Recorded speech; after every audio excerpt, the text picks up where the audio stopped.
দেখো বন্ধুরা, আজ শুক্তো রান্না করেছি। এই শুক্তো তোমরা কখনো বানিয়েছো এইভাবে? চলো তোমাদের দেখাই কিভাবে শুক্তো বানাচ্ছি। আজ সানিয়ার রান্নাঘরে শুক্তো রান্না হবে, তো তোমাদের দেখতে হবে কিভাবে এই শুক্তো রান্না হয়েছে। খুবই কম টাইমে আর শর্টে এই শুক্তো রান্না হবে। আজকে বানাচ্ছি সবজি দিয়ে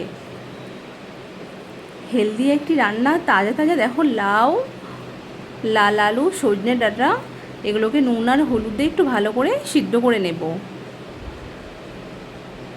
দেখো, বাঙালি শুক্তো খেয়েছো এইভাবে? কত সুন্দর শুক্তো রান্না হয়েছে। চলো তোমাদের স্টেপ বাই স্টেপ আমি দেখাবো কীভাবে এই শুক্তোটা আমি রান্না করেছি। আর আলু করলা সজনে পাতার এই মিশ্রণে এই শুক্তো কিন্তু অসাধারণ। চলো আজ বানাবো যেভাবে, তোমরা দেখো।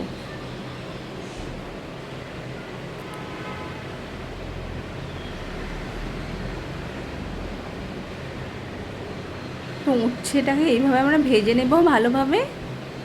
উচ্ছে ভাজা হয়ে যাওয়ার পর ওই তেলের মধ্যে আমি হালকাভাবে বেগুনগুলোকে লম্বা গোল তোমাদের যেমন ইচ্ছা তোমরা কেটে বেগুনকে সিদ্ধ করতে দেবে। এইভাবে ভেজে নেবে। দেখো, বেগুন ভাজা হয়েই এসছে প্রায়। আমি একটু হলুদ গুঁড়ো ছড়িয়ে দিলাম, এটাকে একটু ভালোভাবে নেড়ে নিলাম।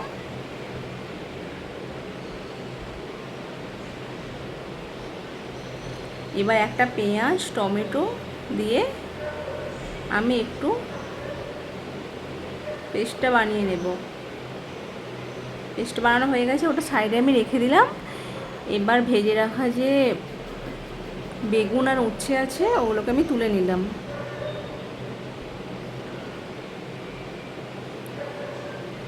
এবার পেঁয়াজ কুচো, গোটা জিরে দিয়ে একটু এটাকে ভালো করে ভেজে নেব।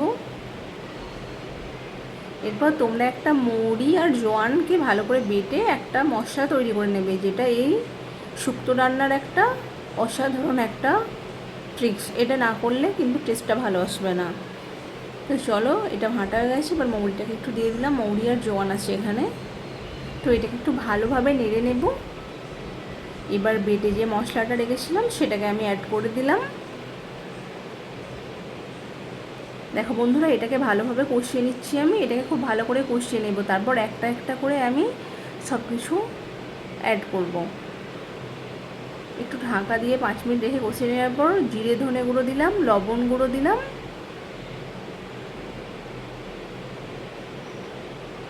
একটু হলুদ গুঁড়ো দিলাম। এটাকে এবার ভালোভাবে মাখিয়ে নেব। এটাকে ভালো করে নাড়াচাড়া করার পর আমি যে সিদ্ধ করে রেখেছিলাম সেই সিদ্ধ করে রাখা ডাঁটাগুলোকে আমি অ্যাড করে দেব।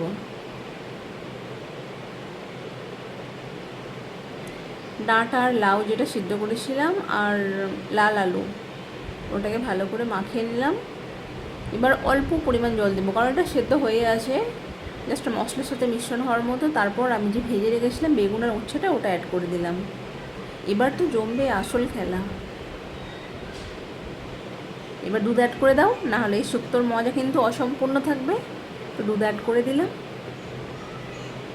ব্যাস, এটাকে ভালোভাবে মাখিয়ে নেব।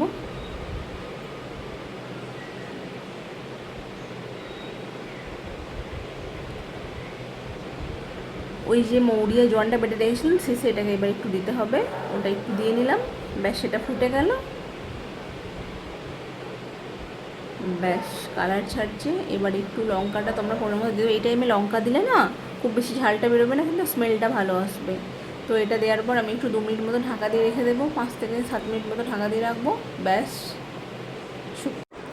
দেখো, আসল বাঙালির সাথে শুক্তো রান্না আমার রেডি। তো তোমরা একবার প্লিজ ট্রাই করো আর আমাকে জানাও যে এই শুক্তো তোমাদের কেমন লেগেছে। এই শুক্তো কিন্তু অসাধারণ। সানিয়াস রান্নাঘর। আজ তাহলে যাই, টাটা, বাই বাই। ভালো লাগলে প্লিজ কমেন্ট করে জানিও।